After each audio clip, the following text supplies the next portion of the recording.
Tudo em paz? Tudo em paz? Essa pergunta, ela leva a gente a pensar, para a gente responder. Às vezes a gente responde no automático. Tudo em paz? Tudo em paz. Mas de fato, tudo em paz? E aí a gente pode ver aquela situação da pessoa que pergunta, a pessoa que nos fala assim: você está perguntando por educação ou você está perguntando porque realmente você quer saber? Porque se você quiser saber, aí eu vou abrir meu coração para você. E vou lhe dizer que não está tão em paz. Ou que sim, que está de fato tudo em paz. Mas o que é que nos leva à conclusão dessa paz? A esse nível de entendimento do que seja a paz. Que paz é essa que a gente anda em busca? E que paz é essa que a gente deseja que de fato exista à nossa volta? Quando olhamos nesse contexto de paz, e aí a gente pode responder: sim, tudo em paz, mas que paz? Porque Jesus passa pela terra e sua grandeza é tão significativa que divide a história da humanidade em antes e depois dele. E ele nos deixa vários ensinamentos, mas nós queremos nesta noite tratar da passagem que ele dialoga com os seus discípulos no Evangelho de João, no capítulo 14, que já caminhando ali para os últimos momentos antes da crucificação. E Jesus deixa um ensinamento que é útil não apenas para os seus discípulos, mas para todos nós. Ele nos propõe, dentro da oferta que era realizada: deixo-vos a paz. A minha paz vos dou, não como o mundo a dá. A paz do mundo e a paz do Cristo. Com suas diferenças, com seus detalhes. E aí a gente começa a pensar, então, que paz do mundo é essa e que paz do Cristo? E quais são as diferenças que existem entre essas duas propostas de paz? Fazendo uma pesquisa na obra O Céu e o Inferno, de Allan Kardec, um dos livros da codificação espírita, da base da nossa codificação, nós encontramos dois diálogos que podem nos ajudar a refletir em torno desse tema. Propositadamente, eu vou trazer trechos desses diálogos, como um exercício, para que a gente possa tentar se identificar qual seria a vida que nós gostaríamos de ter. Tudo bem? São dois espíritos diferentes. Um chama-se Bernardin e o outro Angeli. A mensagem de Bernardin, os trechos dessa mensagem, diz assim: aí na terra vivi, ele contando depois da sua experiência de encarnação. Após a desencarnação, após a morte do corpo físico, ele vem numa reunião mediúnica e conta a sua história. E um trecho da história dele, ele narra assim: aí na terra vivi no opróbrio e na miséria, trabalhando incessantemente e dia por dia para dar à minha família o escasso pão. Filho de numerosa família, jamais tive posição e servi a quem melhor podia auxiliar-me a suportar a existência. Nascido em época de servidão cruel, provei de todas as injustiças, fadigas e dissabores que os subalternos do Senhor haviam por bem me impor. Minha esposa ultrajada, minhas filhas raptadas e repudiadas em seguida, tudo isso sem poder reclamar.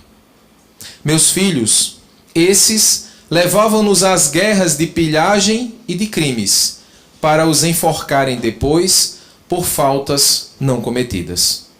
Ah, Se o soubesseis, pobres amigos, o que padeci na minha longa existência. Esse é um trecho do relato do espírito Bernardin. O espírito Angeli se apresenta e é um diálogo, não é uma narrativa. E eu vou trazer as perguntas e respostas que nos ajudam, nesse trecho, a entender. Pergunta feita pelo dialogador na reunião mediúnica. Sofreis? E o espírito responde, não. Estás disposta a dizer-me o que fizestes na última encarnação? A resposta, nada. Qual a vossa posição social? Resposta, mediana. Fostes casada? Resposta, sim, fui esposa e mãe. E cumpriste zelosa os deveres decorrentes desse duplo encargo? Resposta, não. Meu marido entediava-me, bem como meus filhos.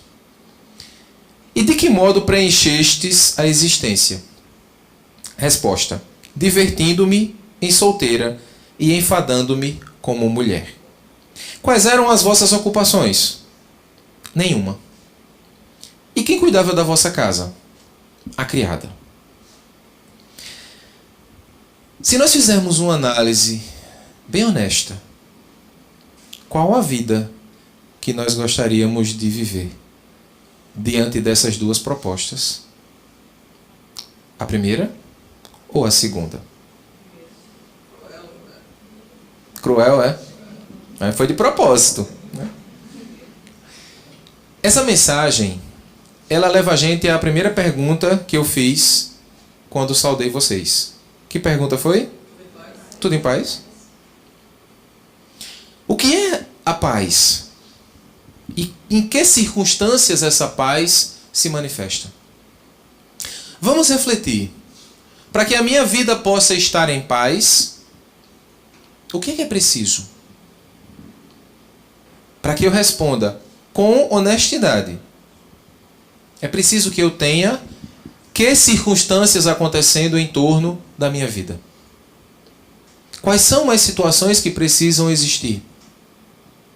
Do ponto de vista material, por exemplo, para que esteja em paz, é necessário que eu esteja sem dívida. Fato raro. Para que eu esteja em paz, é necessário que, de preferência, eu tenha uma reservazinha. É bom, não é? Um dinheiro guardado, que do ponto de vista econômico, financeiro, eu já tenha conseguido realizar pelo menos uma parte das coisas que eu gostaria. O que equivale a dizer a aquisição de alguns bens materiais, que eu tenha um salário, que eu possa me sustentar, ou que eu seja um empresário, que eu consiga me manter, mas que eu consiga me manter com dignidade. Logo, se faltar algum desses componentes, eu posso então concluir que eu não estarei em paz. Porque vai me faltar alguma coisa. Se eu estiver devendo mais do que eu ganho, eu não vou estar em paz. Se eu não conseguir adquirir as questões materiais as quais eu projeto, eu também não vou me sentir em paz. Mas vamos deixar o aspecto financeiro, econômico. Vamos para um aspecto mais interessante para a nossa reflexão. As relações. Tudo em paz no que tange as relações com as pessoas? E para que isso possa estar acontecendo, o que é necessário? Que nessas relações exista respeito. Que nessas relações exista o convívio fraterno, o amor. Para que tudo esteja em paz, é necessário que essa construção aconteça e que eu seja beneficiado diretamente por tudo isso à minha volta. Precisamos nos perceber como pessoas ativas nesse processo. Porque a paz, ela depende também das nossas escolhas. É comum que, quando a gente pensa nesse aspecto de paz, para que eu esteja em paz, para que eu consiga me relacionar com os outros e conclua que de fato é uma situação de paz, as coisas aconteçam conforme eu quero, conforme eu entendo que deva acontecer, e não conforme as circunstâncias. E quando nós falamos isso, é porque todos nós temos conceitos do ideal. E quando a gente fala nesse conceito do ideal, se eu convivo com 3, 4 pessoas na minha casa, eu vou desejar que para que eu esteja em paz, aquelas pessoas vivam conforme o meu entendimento do que é o ideal. E quando a gente vai perceber a proposta de Jesus em torno da paz do mundo e a paz que ele nos propõe, é para que a gente consiga, mergulhando nesse aspecto de paz, compreender que precisamos nos esforçar a fim de superarmos aquelas ideias exteriores de paz e olharmos para dentro. E essa passagem ela é rica justamente porque, se nós observarmos a história de Bernardin e a história de Angéle, a mensagem de Bernardin está na segunda parte, capítulo 2, dos Espíritos Felizes. E aí eu posso dizer, não ouviram errado. Essa mensagem está no capítulo dos Espíritos Felizes. E a mensagem de Angéle está no capítulo 7 dos Espíritos Endurecidos. Lógico que eu suprimi algumas informações, mas foi de propósito. E eu vou trazer essas informações agora. O que é que Bernardin fala em relação a toda a existência que ele teve? Amava, porém, o verdadeiro Senhor. Vamos lembrar, ele, filho de numerosa família, vivia na miséria, nasceu em servidão, a mulher foi ultrajada, as filhas foram raptadas e repudiadas, os filhos foram assassinados, ele foi abandonado. Era aquela vida que a gente olhava e dizia, meu amigo, daí não se aproveita nada. E a gente ainda diz assim, de uma forma bem honesta, Deus me livre de uma existência assim. Porque ninguém quer passar. Não é assim? Olha o que é que ele fala. Amava, porém, o verdadeiro Senhor. E quando que me oprimia na terra, sobrecarregava o fardo das minhas dores, dizia eu, meu Deus, dai-me a força de suportar-lhe o peso sem reclamar. Veja que, quando a gente observa a atitude motivada pela legítima paz, tudo o que acontecia em volta era encarado por ele como oportunidade. É fácil? Não, não é fácil. E não é fácil por quê? Porque todos nós vivemos ainda um ensaio nessa relação que temos com a vida. É um ensaio em que a gente é chamado periodicamente para podermos modificar aquilo que não é interessante para nós no aspecto espiritual. Mas é muito importante que nós possamos nos dedicar em torno dessa proposta, porque não é o que nos acontece que vai dizer do nosso nível de paz interior. É como nós reagimos diante do que nos acontece. E aí nós somos levados a refletir, quando falamos a respeito da existência que foi vivenciada pelo Espírito Angéle, espíritos endurecidos. Observe, isso é uma mensagem que é trazida por um espírito chamado Monod, que era aquele que trazia as orientações sobre a realidade espiritual de Angéle. E olha o que é que ele diz aqui. Ele era o guia do médium. Angéle era dessas criaturas sem iniciativa, cuja existência é tão inútil a si como ao próximo.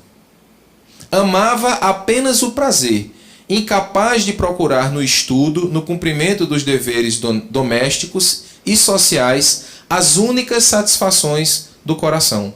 Ela não pôde empregar a juventude senão em distrações frívolas, e quando deveres mais sérios se lhe impuseram, já o mundo se lhe havia feito um vácuo, porque vazio também estava o seu coração.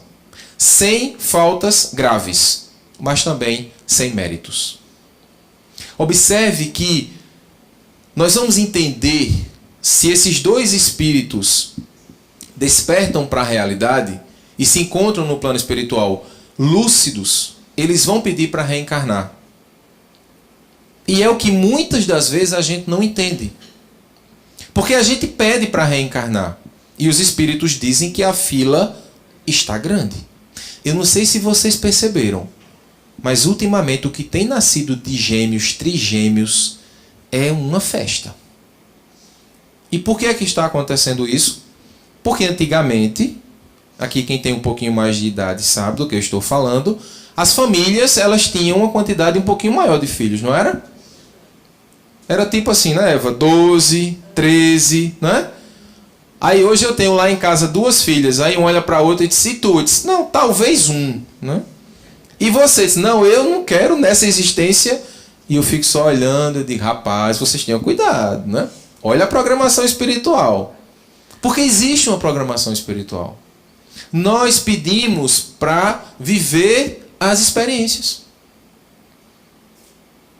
Só que a gente volta, esquece e reclama. Eu conversava com um amigo e dizia para ele, disse, olha, do jeito que é no mundo espiritual, já que eles dizem que lá é uma cópia, aqui é uma cópia mal feita de lá, se aqui tem cartório, lá também deve ter. E é muito provável que alguém apresente para a gente, não, mas eu não pedi isso. Não, você pediu de sua própria letra, assinou e ainda reconheceu a firma no cartório do mundo espiritual. Para viver exatamente o que você está vivendo. E por que é que eu reclamo? Porque no fundo, eu não queria que fosse assim. E o que é que muda? O que muda é que quando nós estamos fora do corpo, vivendo o período da erraticidade, que é o período entre uma existência e outra, nós conseguimos enxergar a vida de uma maneira bem diferente. E aí nós pensamos no que é necessário para a nossa evolução. E a gente pede para passar pelas experiências que são necessárias para o nosso crescimento. Quando a gente chega aqui, a gente começa a ser testado. E eu não sei se vocês observaram que o que normalmente mais acontece é que a gente é testado exatamente nos pontos que a gente precisa mais aprimorar. E Deus é tão sábio que coloca do lado da gente, às vezes, pessoas que têm as virtudes que a gente não tem. Só que a gente a gente esquece disso e começa a viver dentro de uma realidade em que a paz passa muito longe. Porque o que nós queremos é que as coisas permaneçam exatamente como elas são, segundo o nosso entendimento. E nada obstante Jesus proponha para a gente o algo mais, a gente quer mudar, mas até certo ponto. Então é por isso que eu vou permanecer em paz desde que, e a gente vai completando as frases que nos convém. Desde que ninguém pise no meu calo, desde que ninguém aponte o dedo para mim, desde que as circunstâncias sejam sempre favoráveis, desde que não apareça nenhum crocodilo na minha frente, igual a história que foi lida aqui no Exórdio. E a gente vai colocando essas condições, mas sem nos darmos conta de que o chamamento que é feito para que a gente possa se transformar é de acordo com a nossa necessidade. Deus nos permite as experiências de acordo com aquilo que nós precisamos aprender. Então nós não temos o que merecemos, nós vivemos o que precisamos. E nesse aspecto é necessário que nós tenhamos um tempo. Um tempo com qualidade. Porque calma não é sinônimo de paz, embora a gente pense que seja. Tranquilidade nem sempre é sinônimo de paz. O Espírito Emmanuel nos fala isso na mensagem intitulada A Paz do Mundo e a Paz de Cristo. Está no livro Vinha de Luz. Ele diz: é indispensável não confundir a paz do mundo com a paz do Cristo. A calma do plano inferior pode não passar de estacionamento. A vida de Angele transcorria dentro de um clima de calma. Tinha algum acontecimento extraordinário na vida dela? Nenhum. Então quem olhava de fora poderia dizer que aquela mulher levava a vida dos sonhos. Bem casada, família, não passou por nenhuma provação, nenhuma tribulação, nenhum sofrimento, entediada. Mas quem olhava de fora, olhava e dizia que aquela era a vida que todos gostariam de levar. Agora, quantos queriam viver a vida de Bernardin? Nenhum. E quem quisesse ainda seria chamado de louco, por querer levar uma vida com tantos sofrimentos e com tantas dificuldades. Emmanuel continua dizendo: a paz dos ociosos é a fuga ao trabalho. A paz dos arbitrários é a satisfação dos próprios caprichos. A paz dos vaidosos é o aplauso da ignorância. A paz dos vingativos é a destruição dos adversários. A paz dos maus é a vitória da crueldade. Para que a paz, segundo o meu conceito, prevaleça, se eu estou na minha casa e eu quero viver em paz, eu vou agir como um ditador para que a paz se estabeleça a partir das minhas ordens. Ao invés de procurar uma construção que envolva a todos e para a qual eu também precisarei contribuir. Essa paz com o Cristo é muito mais trabalhosa de ser construída, porque ela não se impõe por decretos. É uma paz que é conquista a partir das relações que temos e a partir das atitudes que tomamos diante das circunstâncias. Especialmente para aquelas circunstâncias que são mais desafiadoras. Vez por outra, nós somos meio que levados por determinados acontecimentos. E até que a situação se acomode, se organize, a gente precisa de um tempo. São circunstâncias na vida que nos abalam a estrutura emocional. São pessoas que cruzam o nosso caminho e que de alguma maneira, seja pelo desequilíbrio, seja pela oportunidade que nos permite, mas são pessoas que de alguma maneira interferem na nossa vida, que em algum momento nos causam sofrimento, nos causam angústia, nos causam problemas, nos causam dificuldades. São pessoas com as quais a gente não tem uma vontade muito grande de conviver, mas são pessoas que, se nós soubermos aproveitar bem a oportunidade do convívio, podem nos ensinar a sermos melhores. Não é por acaso que Jesus nos propõe o amor aos inimigos. E ele dá alguns exemplos que são bem interessantes. Porque a gente pode pensar assim: como é fácil orar pelos que nos perseguem e caluniam? Não é verdade? Jesus foi tão feliz que ele disse assim: orai pelos que vos perseguem. Aí ele achou pouco e disse assim: e caluniam. Porque quando a gente ora por alguém, a gente está na sintonia com aquela pessoa. E quando eu penso em alguém que não gosta de mim, que me calunia, olha que exercício fantástico eu tenho para desenvolver essa ideia de paz dentro de mim. Porque eu posso estar em harmonia com o outro, ainda que ele me calunie. Mas eu posso entrar na mesma energia dele. E se ele fala de mim, eu falo dele também. E se ele me calunia, eu calunio ele também. Só que eu estou ali me trocando em energia com ele. E a energia que ele está direcionando para mim eu estou recebendo e direcionando para ele também. A mesma energia. E o que é que essa energia vai estar produzindo? Desequilíbrio. Onde está a paz? Aí alguns dizem assim, não, eu vou ficar em paz quando ele desencarnar. Lê do engano. Não é? Quando morrer, não resolve nada. Dizem, aliás, que a gente só melhora na boca dos outros, né, quando morre. Porque aí começam a aparecer algumas virtudes que ninguém enxergava quando estava do lado da gente. Vocês já viram essa experiência, né? A pessoa às vezes está ali do seu lado, você nunca disse que ela era boa. Aí quando ela desencarna, aí você vai lembrar que ela tinha coisas boas, mas você nunca falou para ela. Porque a gente não enxerga isso naturalmente na caminhada.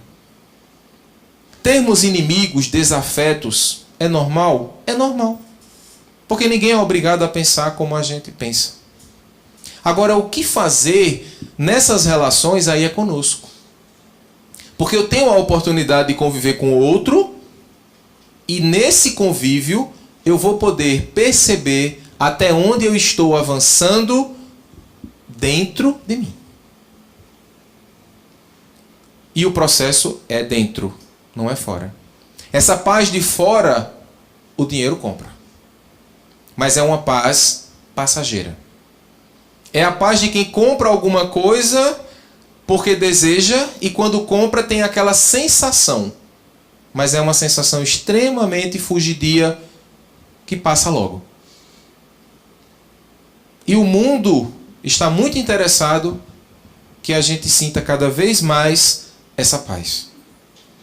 Jesus, inclusive, falou sobre isso. Nessa mesma passagem do Evangelho de João.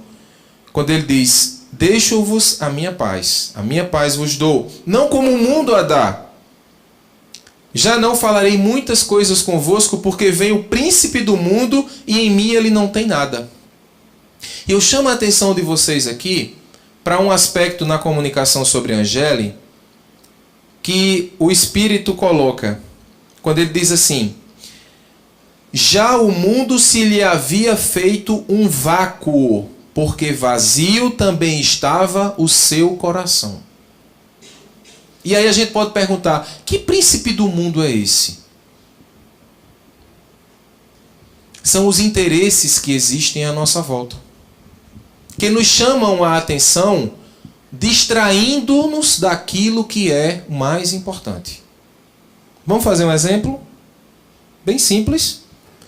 25 de dezembro. Que data é? Natal. Natal, a gente lembra de quê? Pode falar, não tenho medo não. Papai Noel e presente. Jesus, não é assim? Também, né? O que é que passa na televisão? Quem é que tem mais visibilidade? É Jesus ou é Papai Noel? Por que será?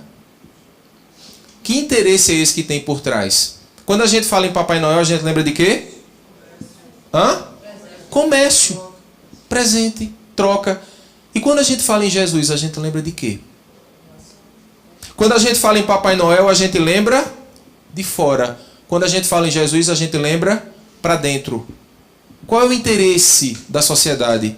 É que a gente se volte cada vez mais para fora ou cada vez mais para dentro? Mais para fora, meus amigos.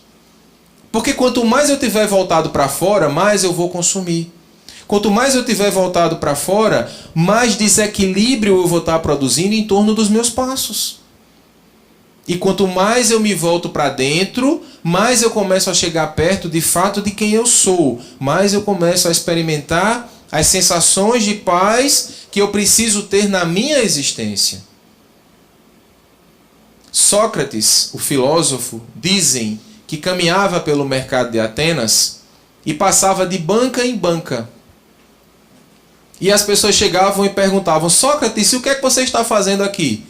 Eu estou só olhando para todas as coisas as quais eu não preciso comprar. E aí a gente vai ver como a gente compra coisas que não precisa. Como a gente está vivendo uma realidade em que as necessidades se multiplicam porque saiu agora o iPhone 20, o iPhone 50, o iPhone Z, porque todo dia tem um novo. E um amigo meu falava há um tempo, aliás, uma amiga minha, falava há um tempo, ela tinha comprado um iPhone desses modernos e com 2 meses saiu mais novo. E ela chegou para mim e disse, eu acho que eu vou comprar um desse. Mas você comprou o outro tem 2 meses. Mas esse agora é o mais novo. E você usa esse equipamento com todas as funcionalidades dele? Não. E por que você vai comprar? Mas é porque status. E a gente vai se distraindo. E a gente vai vendo que é o príncipe do mundo na realidade que está aí arrebatando as pessoas, tirando a nossa atenção para aquilo que é o mais importante. No mundo tereis aflições. Foi o que Jesus nos colocou. Mas independentemente dessas aflições, nós temos a oportunidade de nos fortalecer em torno da paz. Só que é essa paz que nos convida a sairmos da periferia de nós mesmos. É necessário que nós tenhamos essa coragem de romper com aquilo que somos. E como é que a gente consegue realizar esse processo? Vamos pedir aqui a ajuda a Santo Agostinho, questão 919, Livro dos Espíritos. Ele coloca 4 passos para a gente na última parte da resposta, que é aquela: qual o meio prático e eficaz que tem o homem de se melhorar nesta vida e de resistir à atração do mal? Resposta: um sábio da antiguidade vos disse, conhece-te a ti mesmo. Mas o que vale a pena, além dessa resposta, é nós meditarmos em torno do que ele complementa na 919A. Porque a pergunta de Kardec é muito feliz. Conhecemos a sabedoria dessa máxima, porém a dificuldade está em cada um conhecer a si mesmo. Como é que isso acontece? Como é possível? Ele nos coloca 4 questões. Quando estiverdes indecisos sobre o valor de uma das vossas ações, perguntai como a qualificaria se praticada por outra pessoa. Se você tem dúvida em relação ao que você vai fazer, observe qual é o seu julgamento se for uma outra pessoa que faça aquilo. É um parâmetro. Segundo, procurai saber também o que dela pensam os vossos semelhantes, e não desprezeis a opinião dos vossos inimigos, porquanto esses nenhum interesse têm em mascarar a verdade. Quem não gosta da gente tem a oportunidade de dizer pra gente aquilo que os nossos amigos não têm coragem de dizer, mas que também pensam a nosso respeito. Às vezes a gente chega perto de um amigo e a gente está errado, né? Mas a gente chega perto e como ele é amigo, se você não acha que eu tenho razão, a gente sabe que está errado, mas a gente quer que o amigo diga que a gente tem razão. Tá como nós somos amigos complicados, né? Maus colegas. Porque a gente coloca os outros às vezes em situações embaraçosas. Mas a gente quer que ele valide aquilo. Enquanto que aquele que não gosta da gente, ele não tem compromisso. Ele não tem a necessidade de passar a mão na nossa cabeça. E termina sendo aquele que pode ser o nosso ajudante em termos de evolução. Só que aos olhos do mundo, essas experiências, elas ainda são tidas como loucura. Como é que Chico Xavier definia aquela que era responsável por tomar conta dele no período da sua infância e que lhe tratava mal? Vamos lembrar. Garfo na barriga de Chico, garfadas na barriga da criança.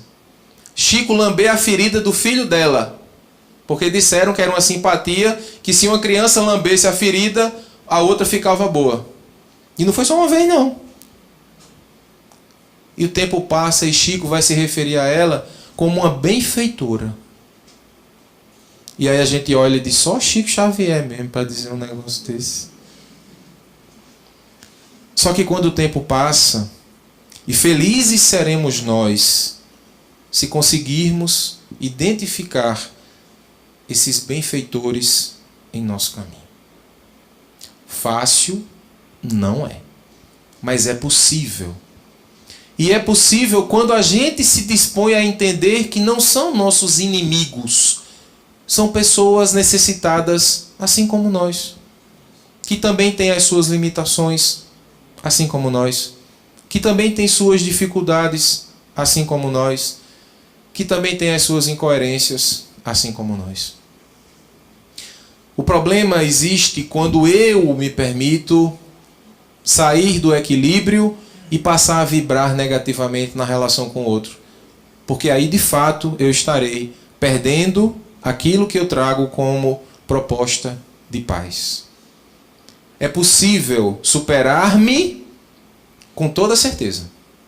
Mas é necessário que nós tenhamos essa coragem de sair da periferia de nós mesmos, nesse encontro íntimo, procurando fazer as perguntas que são as mais acertadas. E essa é uma das questões colocadas por Santo Agostinho. Perscrute conseguintemente a sua consciência, aquele que se sinta possuído do desejo sério de melhorar-se, a fim de extirpar de si os maus pendores. E o quarto item: formulai de vós para convosco questões nítidas e precisas, e não temais multiplicá-las. Justo é que se gastem alguns minutos para conquistar uma felicidade eterna. Quando nós conseguimos fazer as perguntas certas em relação a nós mesmos, nós temos a oportunidade de rever as relações que temos com as outras pessoas.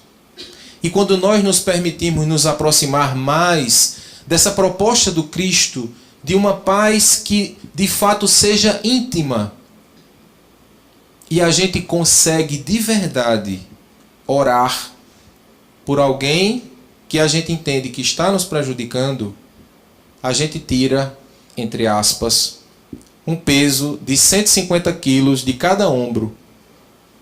Quando a gente consegue mentalizar e envolver aquela pessoa em torno de uma oração verdadeira. É um ensaio que a gente faz para as realizações maiores que virão no futuro.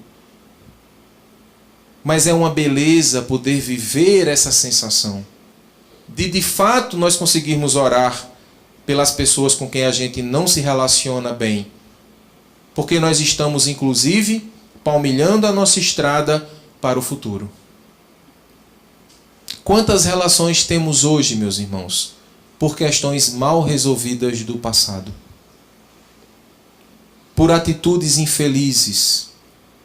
Se a gente olhar para dentro dos nossos lares, vamos perceber as desarmonias que existem de hoje que têm origem no passado. E não é privilégio nosso, porque nós estamos vivendo num mundo de provas e expiações, onde os espíritos em sua condição normal ainda estão muito vinculados ao atraso de comportamento.